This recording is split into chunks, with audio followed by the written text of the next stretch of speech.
had people come on and talk on my TikTok saying, oh, well, you're demon possessed. I thought that too, because that's just the mainstream thought of, oh, well, they've got multiple voices in their head. Those have to be demons. Not realizing that those are parts of myself that were neglected, that were scared. So I didn't know the things I was experiencing. As a teenager, I would be experiencing emotional flashbacks, but we don't talk about flashbacks other than like in war movies where they're reliving the war. And so I thought I was being demonically oppressed. I was praying, I was rebuking it. And I was like, why isn't God answering me? Am I doing something wrong? And not realizing because I hadn't been able to be with myself during that experience and had never been able to process it. There's such a stigma on therapy and on mental health that as an American culture, we don't know how to speak that language. We don't understand. That's the voice of Jenna Kraft. Jenna is a woman that identifies her pronouns as she and they. She calls herself a system because she has multiple personalities through D.I.D.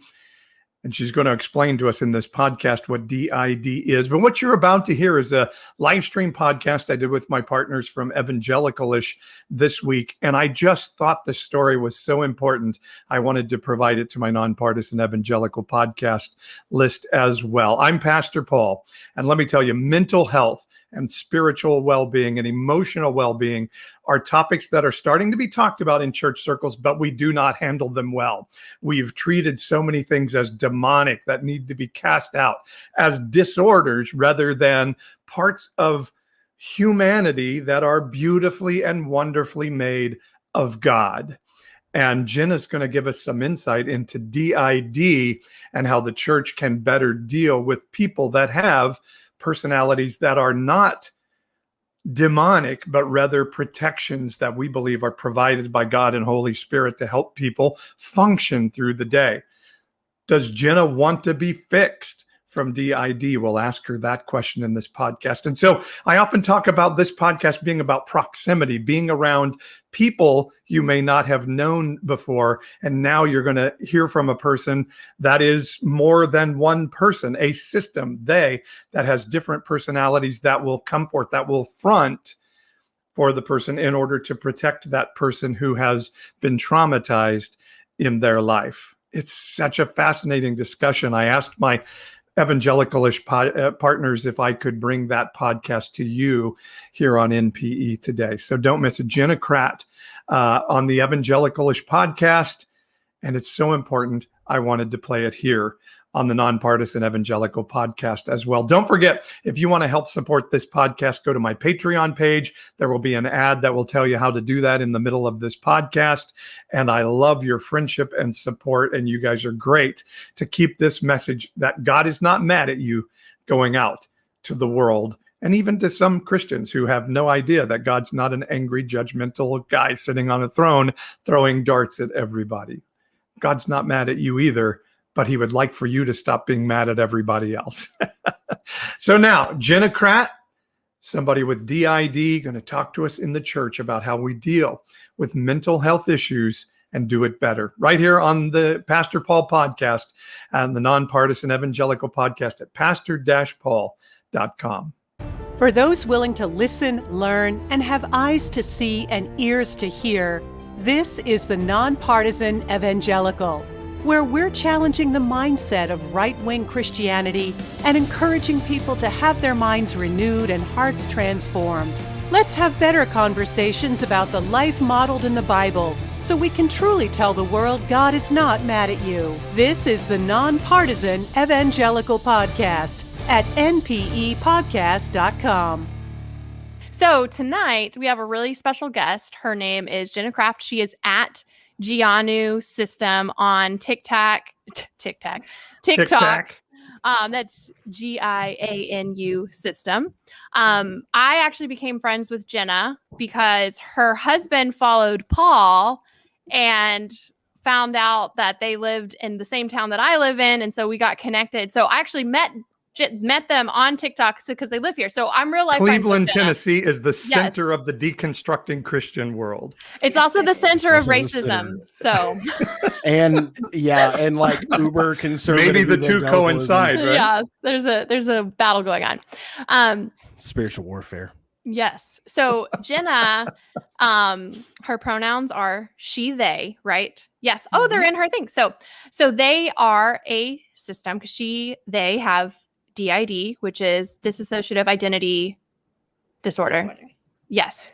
Which is what they used to call multiple personality disorder. And I've learned so much from Jenna. Like I'm going to let her talk now, but so she's on to kind of talk to us about her story, her experience with, realizing that she had D.I.D, what that has done for her life and how that's affected her faith and how the church has responded. And then later on, we'll talk more about mental health in general. So Jenna, why don't you tell us a little bit for those that may not know what D.I.D is? Because I certainly have very limited knowledge before I met you. Kind of explain what D.I.D is and tell us a little bit about your story. And before I dive into that, literally, guys, what you see is what you get. I was on here earlier while we were prepping, and I was so excited meeting everyone to realize that they were exactly how they had seemed, because that's definitely not always the case. And I was nervous. I'm still nervous, but it's fine. And I'm just so grateful to be on here. So thank you. And hi, JC. I see you on the comments. My people showing up. Love that. There you go. I love it. So I have dissociative identity disorder. It's been about 4 years since I've known, which you would think if you have multiple personalities, you would really know that. Except that it's a covert survival mechanism. And if it was really overt, it wouldn't be as good as a survival mechanism. Oh, thank you guys. My people. So one of the ways that I explain that, because it seems really far out there, and Paul had asked during early conversation, is that like schizophrenia? It's a very commonly confused thing with schizophrenia because both of them share the trait of hearing voices. The difference being with schizophrenia, they're having a break from reality. They can't tell what's real, what's not, hearing things that aren't there. With D.I.D, there's not psychosis. That's why you can't treat it with medication because they're grounded in reality. But what they're experiencing is a part of their brain that's been disconnected, a part of their mind that's been disconnected from the whole, so that they weren't aware that that part was there, let alone separated. And when they hear the thoughts from that part, it sounds so different and so distinct. And how I was explaining to everybody earlier, if y'all have kids, it's real easy to get it because you've seen a toddler go from a complete meltdown, completely losing their mind. And all of a sudden it's like little switch flips and they're totally fine and they're happy and they're singing their song. And that's because according to the theory of structural dissociation, all of us experience a fragmented consciousness before a certain age, which is somewhere before 4 to 9, depending on the kid. So all of us experience our ego states separately. If repeated trauma happens before that age, the brain doesn't coalesce that experience of consciousness into a single unified stream. And it does that in order to keep the child relatively able to function. So maybe the part that needs caretaker has experienced this trauma, but if the brain can separate that from the other ego states like play and socialize, well, then the child can go to school, they can interact with their peers and not be aware of the trauma that's happening at home. It's really a brilliant coping mechanism to keep the child relatively able to have a normal life. But as they grow and their brain grows, the parts that have been sectioned off also can grow. So they continue to develop, but these parts that are sectioned away develop with the life they've been informed by. So the part that goes to school isn't informed by the part that has experienced trauma. The part that's experienced trauma isn't informed by the rest of life that can be good and wholesome. And when the brain finally allows these parts to meet again, there can be a very large disconnect in how, oh my word, when I was first learning about my parts and getting to know them, there were big arguments about what was safe to do with people and what wasn't. And that's because they were informed by different experiences of our same life.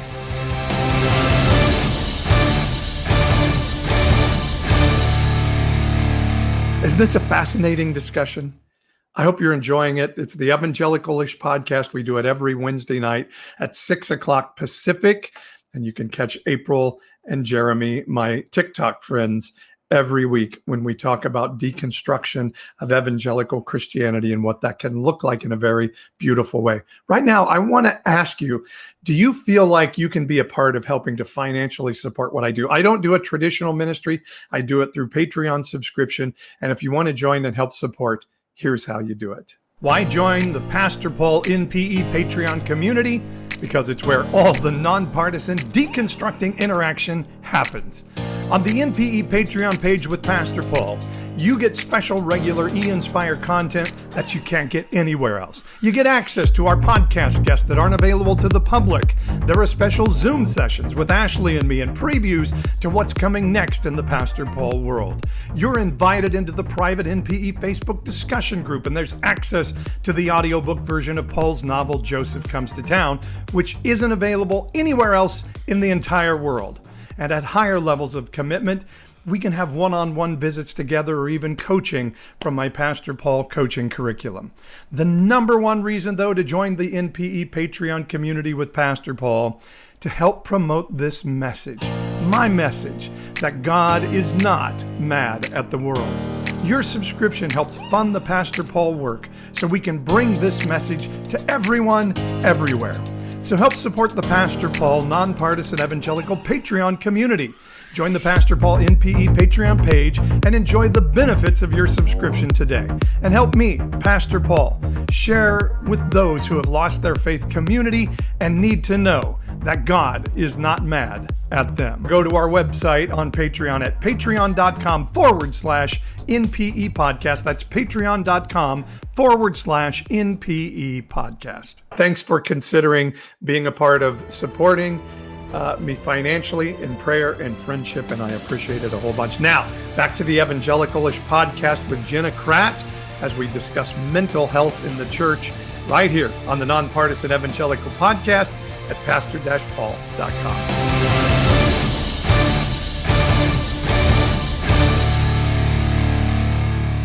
Jenna, we would have called this demonic in the church.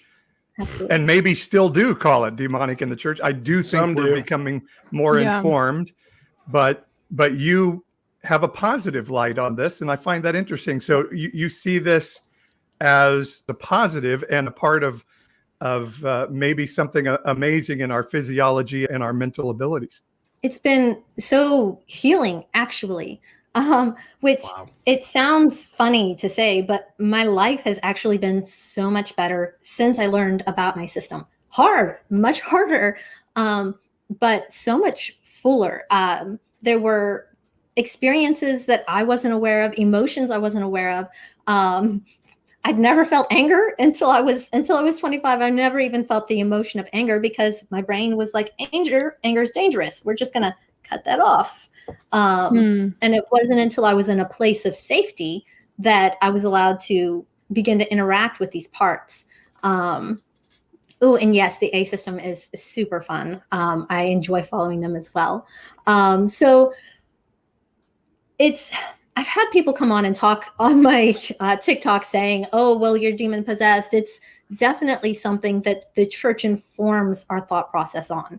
And before I knew that I was a system back when I was, conservative, Jenna. I thought that too, because that's just the mainstream thought of, oh, well, they've got multiple voices in their head. Those have to be demons. Not realizing that those are parts of myself that were neglected, that were scared, some that were still stuck in traumatic experiences. And I had, sorry, my earbuds. We were talking earlier. One of the experiences that I had before my diagnosis, I wasn't informed at all in the language of psychology or therapy with the disorder. So I didn't know the things I was experiencing. As a teenager, I would be experiencing emotional flashbacks, but we don't talk about flashbacks other than like in war movies where they're reliving the war. And I didn't know it could come as a wave of emotion that wasn't connected with a memory that I had access to. Just out of nowhere terror. And so I thought I was being demonically oppressed at that point. I thought a demon of like terror was attacking me. And I was so like, I was praying, I was rebuking it. And I was like, why isn't God answering me? Am I doing something wrong? Like, why won't this terror go away? And not realizing because I hadn't been able to be with myself during that experience and had never been able to process it. There's such a stigma on therapy and on mental health that as an American culture, we don't know how to speak that language. We don't understand. And one of the things that I've learned is that if somebody has a response that seems blown out of proportion for the situation they're in, it's not. It's connected to an experience that they haven't been able to process. So all of that emotion is then brought into the current experience. So yeah, maybe catch up, it shouldn't be a big deal. But when it's connected to an experience that's been traumatic and hasn't been processed, all of that experience is now happening again. And for me, it gives me permission. And we shouldn't need it to address our mental health. Like this isn't logical. It gives me permission to just say, this is what I'm experiencing, whether I understand it or not. I need to just be here with this emotion. So and you can answer or tell us to shut up anything we ask, but is yours trauma related, did you say? Yes. So for D.I.D to develop, there has to be a couple key things. It has to be before the age that the brain coalesces that experience of consciousness. It has to be repeatable, and it has to be inescapable, at least according to the mind of the child.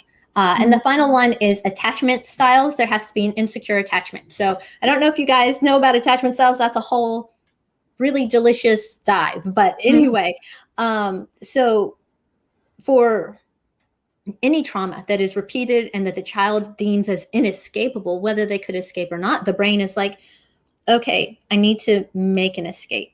And we've been able to kind of trace back where the first memory I have where my memories are in third person, which is an indication of dissociation. Like I remember the first time I asked my husband, I was like, are your memories in third person? Is it like you're watching yourself? Because I know that can't be how I remember it because I was in the memory, but all my memories are like third person. And he was like, no. It's like, okay, so we don't talk about our own mental experience. So I didn't know that was abnormal. And so going back in therapy to find where my memories went from first person to third person, and it was a medical trauma the first time. And I tell people all the time, like any trauma that is inescapable and repeated, even medical trauma, can cause this.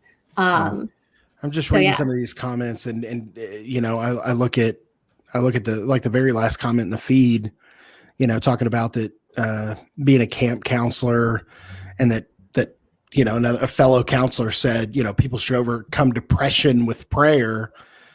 My gosh. Like oh my gosh. There were several comments on our TikTok page too of people that had anxiety, depression, or schizophrenia was mentioned, and all of them said that they were told that they had demons. Jenna, I'm curious, how did you finally discover that you had D.I.D? Like what kind of led to your diagnosis? And you were married when you got this diagnosis. So how did your husband respond too? Because that's a big undertaking. It's a huge undertaking.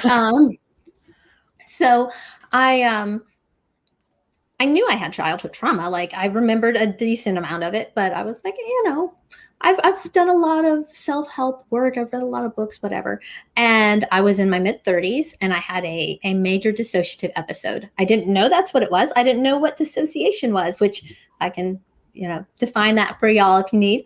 But I just knew that I went like numb and blank for several days. And my husband was really concerned. He was like, are you okay? And I said, I don't know. I thought I had healed, but I think I'm just really good at avoiding triggers and that I need to go to counseling. So I was very functional in my everyday life. I started going to counseling, and the first thing we work on, and you'll work on with any really good therapist, is safety and stability. They make sure you are safe and stable in your current environment. And through that, I realized I wasn't safe to experience my own emotions. Like, they would overwhelm me and I would shut off. Like, my goal, I was like, oh man, Spock, I love that logic. And I didn't realize that emotionality is very crucial to not only the human experience, but human reasoning. So they helped me to be able to sit with an emotion. And about 9 months in, when I was able to do that, my parts started to show up. And I was very surprised. Hello. Oh yeah. Oh, they were mad. They were big mad. What was that like? I mean, can you tell us what that was like? Absolutely. My husband had actually been coming to counseling. You asked about that as well. He had been coming to counseling with me from like my second or third session in, because I started having flashbacks, which I didn't realize what was going on. I just would get sucked into the memory. And they were like, do you think your husband could come in? And so when I would just get too into the memory, he would just put his hand on my leg, and it was grounding, which is bringing yourself back into the present, being aware of what's happening in the present. And so that was like how I was able to first interact and work through emotions. And so he had been there with me and had learned with me the techniques for grounding, for sitting with an emotion, and accepting what you're going through. So I have the holidays are always extremely triggering. I have a lot of trauma around the holidays. And around that time, I started hearing a very angry, like, teenage voice yelling at me.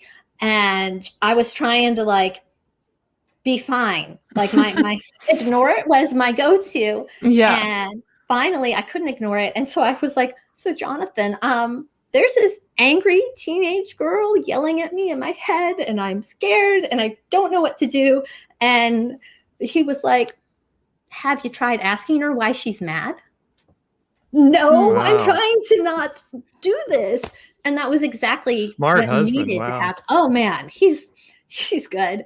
And so I asked why she was mad and began to open the dialogue. My next therapy appointment, I was like, so I'm hearing a voice. So about that. Right? And the therapist, I hope it's okay that we're laughing with you. Oh no, this. like absolutely. I love D.I.D memes. Some people are like, this isn't a joking matter. I'm like, how else do you get through this? Like, if I can't make fun of my alters, I don't know what's going to happen. So what did she say? What did the young girl say?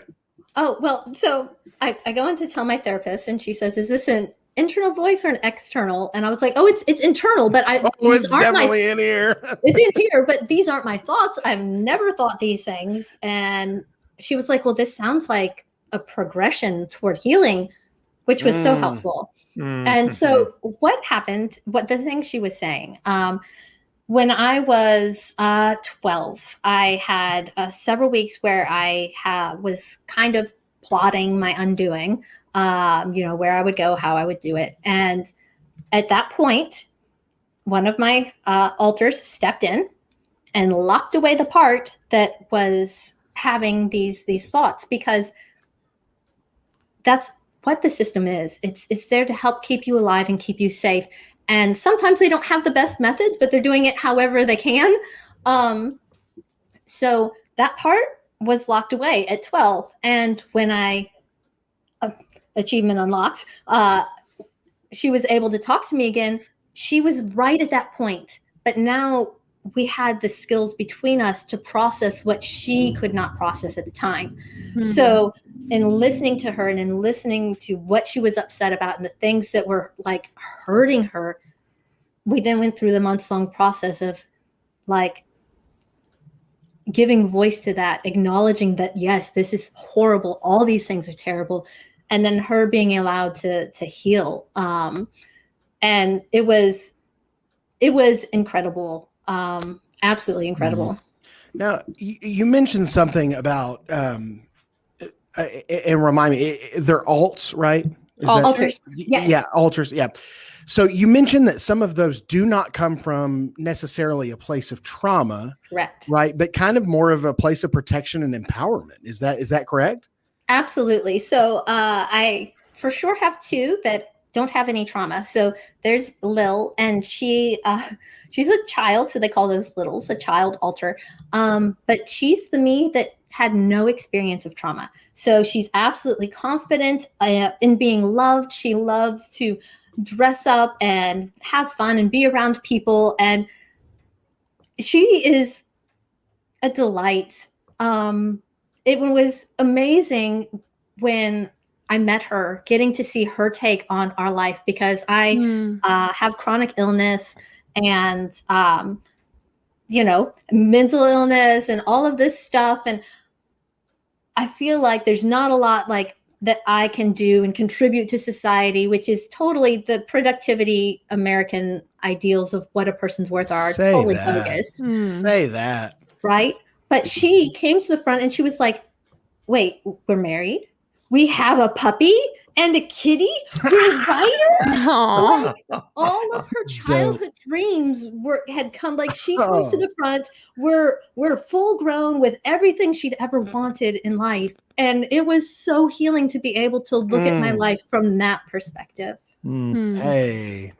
So go ahead, April. Oh, I was just going to ask, you also mentioned we had a great pre-show meeting earlier, So good. but one thing that I think is super important for a lot of people to know, especially about D.I.D, is just how the system works to protect the person. And the church wants to cast these parts out of you because they're demonic or whatever. But you told us a story of how, you had thoughts of harming yourself, but that your altars would step in and save you. Can you tell us that?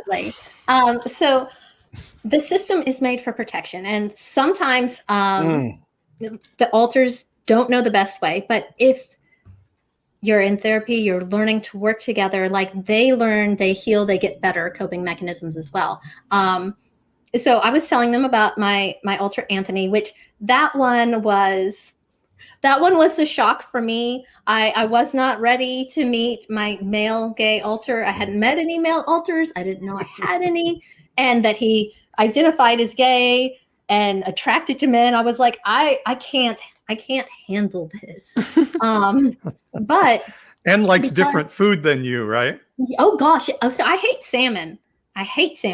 And there's been a time or two he's been in the front and ordered salmon, and then something triggers me out, and then I'm stuck eating the salmon. And I hate it.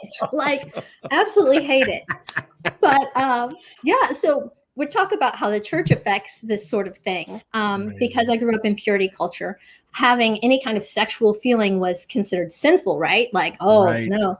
And going from an abusive situation into the conservative evangelical church made sense to my trauma brain at a deep level. Like, God has rules. If you break these rules, God will be wrathful and punish you. And so my brain was already primed to be like, okay, so we have to follow God's rules exactly, or it's very unsafe. So when I became a teenager and started feeling attraction, my brain was like, oh, no. And so first, because my brain deemed it unsafe to feel attraction toward men because men are unsafe.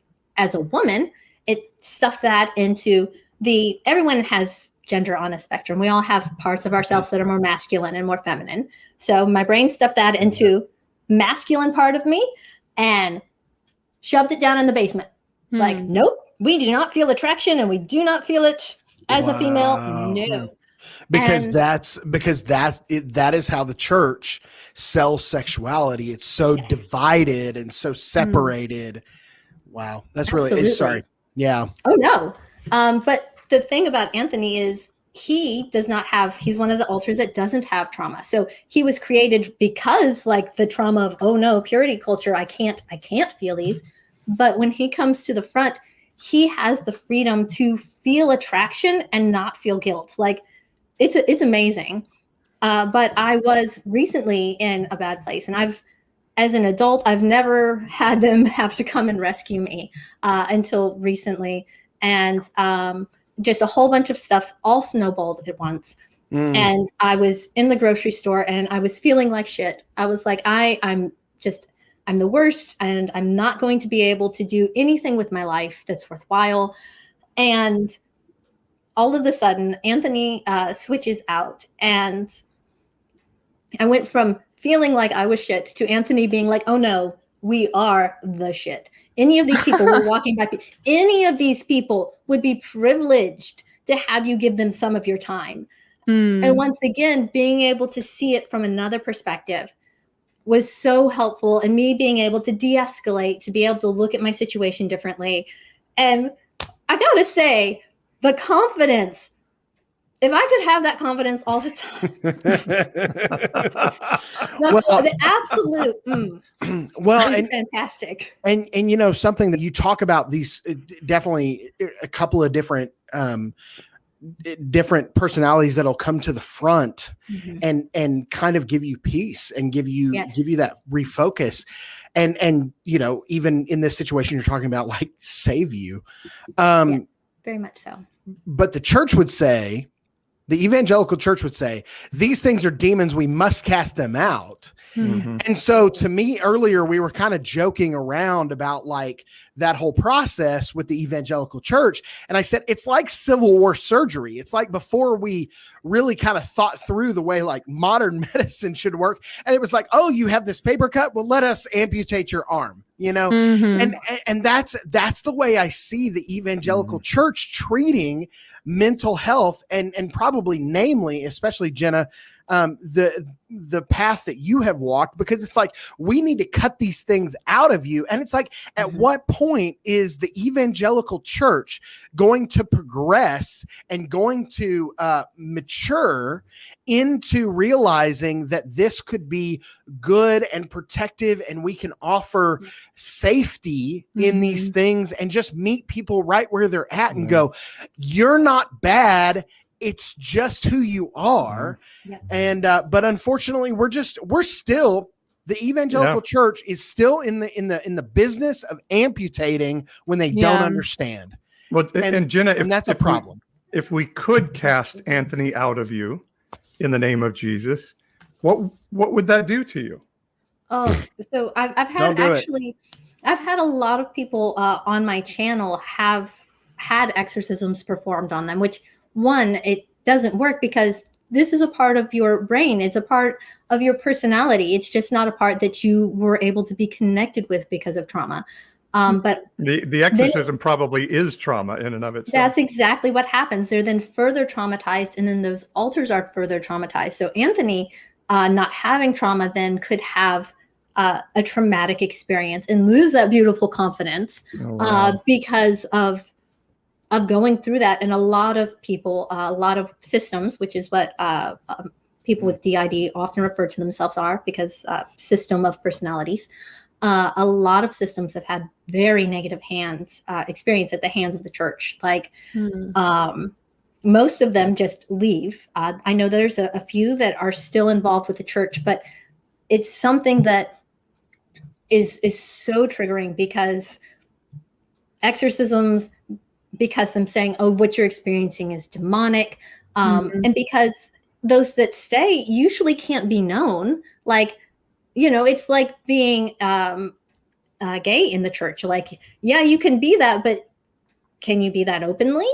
Because no, the church doesn't understand, they don't accept, and they treat you very differently. Real quick, Kristen in the chat wants to know if you know when an altar comes to the front. And I think everyone would also like to know, how many altars do you have? Absolutely. So I say we have about 10, because fusion can happen where altars can come together, but it's not necessarily a permanent practice. It's like the brain learning a second language. So people who learn a second language in times of stress, they revert back to their primary language, which is exactly what the brain does.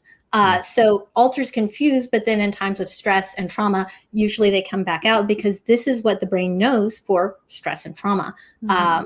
So that's why I say I have about 10, because it just kind of depends where everybody's at. And do you know when one, like, do you know who's fronting? Are you aware of when they Yeah. Usually there's sometimes, and that's actually my shirt here. Lindy Spaghetti. That's my merch. Hang on a second. Show it again. Lindy Spaghetti. So is that in your bio? Hang on.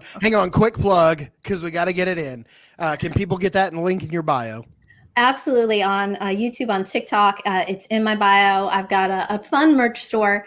So my child alter Lil was talking about how she was Blindy Spaghetti with Jenna, and the people were like, "That's fantastic. We need it on a shirt," because that's sometimes it's full on one alter, but as you're learning and breaking down the barriers that the brain put into place for safety, like the traits can cross and you're just like, I'm not entirely sure who's in the front.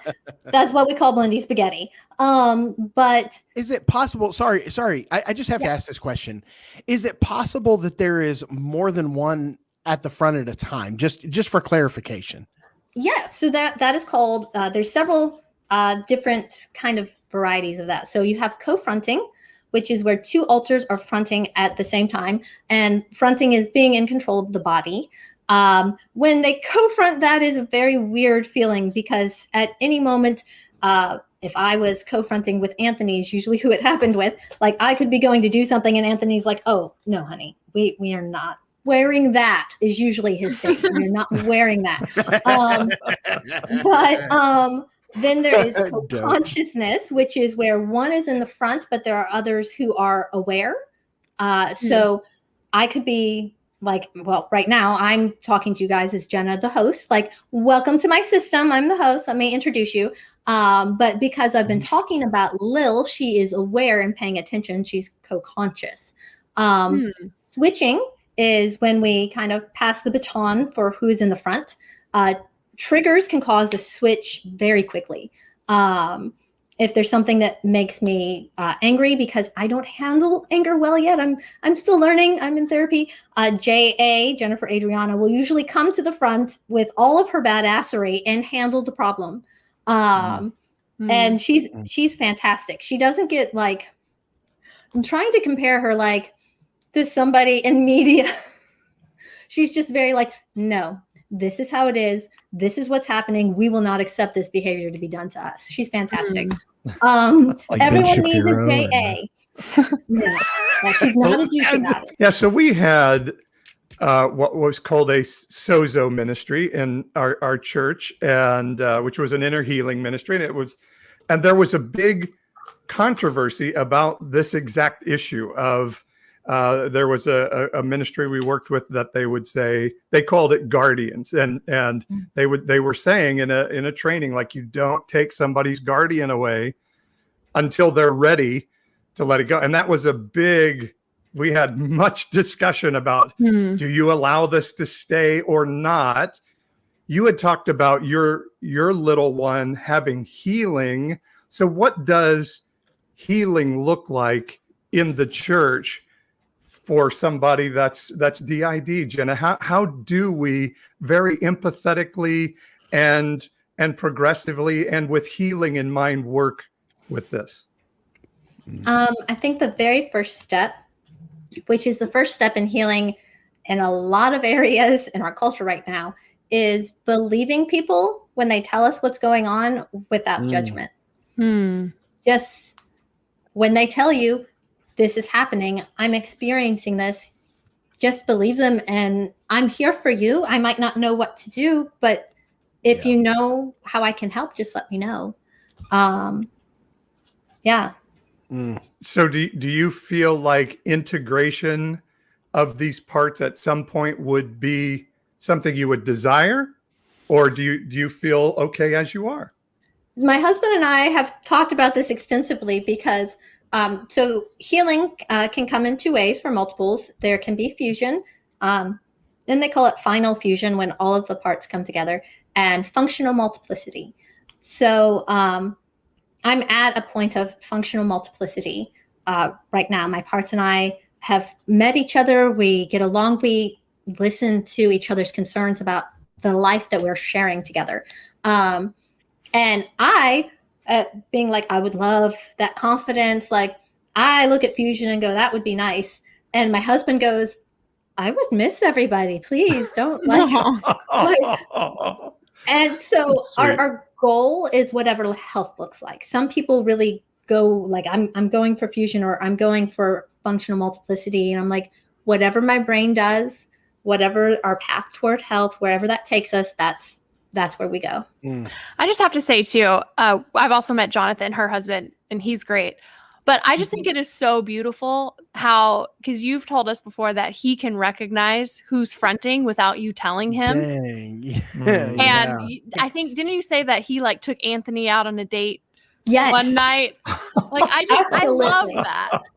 That's dope. I wish I had a picture. And yes, Laura, he shouldn't exist. Like, I've met other men and I'm like, why? How do you exist? Like, I don't understand it. He is as close to perfect as I think you can get and be human. He does have faults. He gets sullen, like he gets stressed, like, but sullen and stressed I can take for a man who is absolutely like, well, have you asked her why she's mad? Oh, hey, he likes to get dressed up and go out. Let's do that.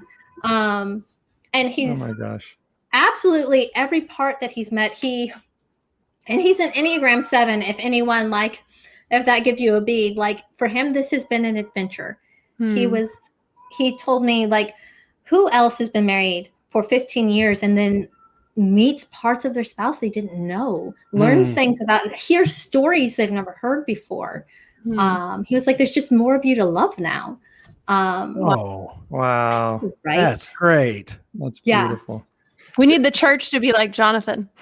Yes, that's 100% what the church needs to do. 100%. And I want to reemphasize this point because I think it's really important. So for you, you can continue to be D.I.D, have these parts, and feel like you are living the full life that Jesus came to bring. You are what God created you to be in all the fullness of the purpose of life God has for you. Absolutely. And my brain is just neurodivergent. It did something other brains don't do to keep me from trauma. It will always be neurodivergent from here out. But that doesn't have to be unhealthy. Those things aren't synonyms, neurodivergent and unhealthy. It's just my experience of consciousness is different, but I still experience the full range of what other people do. It's just in a different way. I feel like if the church could have taken the time to actually do studies on mental health, like, I think D.I.D speaks so much greater to God's design and his majesty, the fact that our brains as kids can split off and fragment like that to protect us, you know, where otherwise, like, a kid could not survive immense trauma. Fearfully repeatedly. and wonderfully made. Yeah. But that our brains could do that. And then the church took what is supposed to be a safety mechanism put there by God and demonized it. Wow. And how many lives have been lost due to suicide or people put in mental institutions being told that they're crazy, when in reality, they just needed help. Yes. They just needed someone to listen to them. Well, to accept what they were going through and help them to learn to accept it. Absolutely. I think the problem within the evangelical church is there's a lack of authenticity and this pressure to appear like you have everything together. There's this pressure to not have mental issues, because if you have a mental issue, that says something about your Christianity or your lack of faith, or like it's somehow, if you admit that you have some kind of mental illness, it somehow makes you lesser of a person in the church. And I remember at the old church that we used to work at, it was a pretty large church. My husband did a testimony video for a guy who was healed, quote unquote, healed from PTSD. And since I've been making TikToks, that guy who I had forgotten about messaged me and said, hey, I'm the guy that you guys did the video on who had PTSD. And I just want to let you know, like, I ended up not being healed. Like, I thought I was healed for several months, but then he suddenly had this added pressure, because that was a 4,000 member church that his testimony blasted to. He had this added pressure to not have relapses and like whatever PTSD was having. Yes. Then he was suddenly forced to deal with it silently because he had been healed. He had to keep up that persona.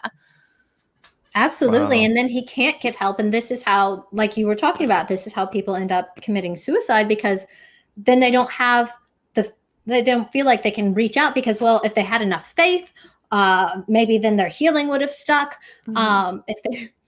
No, like this is such a common thing because when we're sick physically and we go up to get healed, like it's pretty obvious we didn't get healed. But if we go up to get healed and where we need help is our brain, which, by the way, when they say it's all in your head, like, oh, you mean the thing that runs everything? Yeah. Yes, that is what is broken. It runs everything.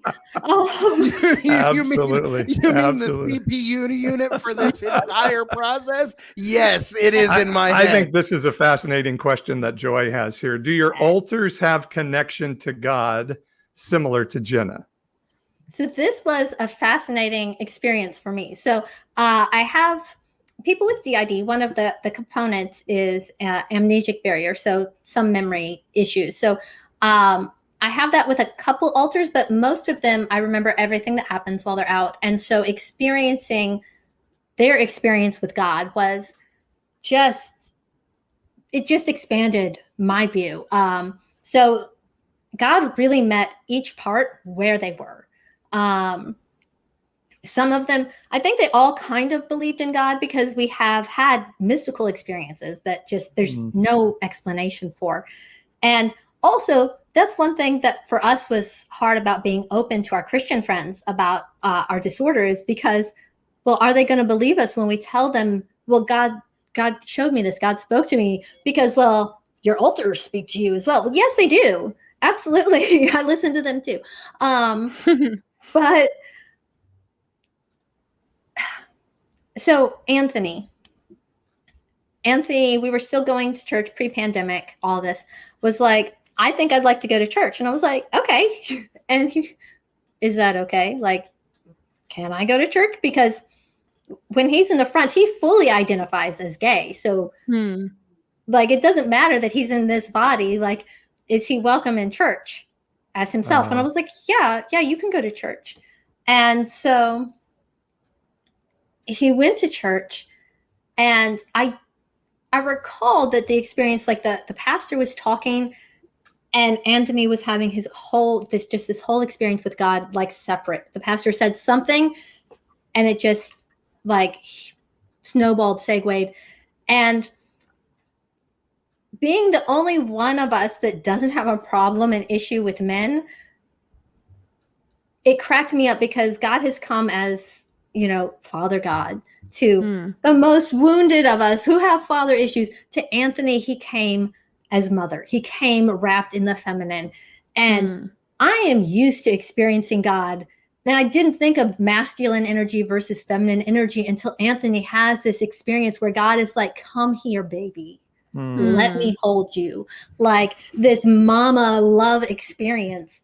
And I think that's when we started being like, oh no, we're using some they, them pronouns from God for here on out. But we've each had our own experience with the divine. I just want to say too, Jenna, like that gave me chills as well, because I was just thinking how wrong the church has had it, that they would stigmatize you or anyone with D.I.D or mental illness as having something wrong with them. But God has met your individual parts. And he went and met Anthony, who is a gay man in a female body, and that would explode the minds of the Ben Shapiros. Yeah. But that doesn't matter. That doesn't matter don't care to about God. the feelings, Like, Ben. Yeah. But like that, how beautiful, like that is just, God is so much bigger than the freaking box that the evangelical church, maybe just the church in general, has put him in. Yes. And God can meet us exactly where we're at. That's where he met Anthony. J.A., who I was saying deals with anger. She was going on an internal rant. Like she was stuck in a cycle, as we all do, that she couldn't think her way out of because she didn't have access to like information I had, for her experiences. And like God just reached in to her circle and said, what about this? Pulled her to a dead stop, like blink, blink. And she wasn't praying, like she was ranting, brushing our teeth, ranting in her mind about it. And then she was like, wait, so you have a point, but you're real? And if you're real, why are you intervening here and not on hunger and not on injustice? And And so her relationship with God is very like, it's still anger based. Like she gets mad and she yells at God. God doesn't care. God is big enough to handle our anger, our questions. That doesn't intimidate them at all. Like that's exactly where they met her. And it wasn't a problem. It's still not. Gosh, that's amazing. I really appreciate you sharing this story. And I think if anybody needs some Bible underneath this, I mean, I really believe when the Bible says God won't tempt us beyond anything that we can stand up under. You know, to me, if our physiology needs to provide this way of protecting us, physiology, mentally, and spiritually, I think God's going to say, I'm not going to take that tool from you. And I, you know, I felt this in my own life once at a time of just God sort of saying, like, you've put this shellac around your heart to protect yourself, Paul, and I let you do it because that's the only tool you had to protect yourself. But now we're going to start to do some heart work because you can do it now. And so that's what I love about you saying, hey, if this is it, I'm getting healthy and the parts are getting healthy, beautiful. That's the life God has for me. And if there is some more of the fusion, I think you said, that's beautiful too. And I think that's who God is. That is who God is. And just like Gabriel said, to meet Anthony just as he is, and all of you as they are, I just love this. That's a God I can love and worship every single day. Yeah. I really think when Jesus was like, you know, whoever basically hurts these little ones, leads them astray, I think that really applies to mental health spaces. These are the most vulnerable. They have been so hurt and so crushed. And I can't even invite these people to church. Like they have been, because the church is only going to wound them more. And I think it's better that they would have a millstone tied around their neck and thrown into the ocean than what they're doing to these people in mental health spaces. Yeah. Wow. That's a mic drop. End of sermon right there.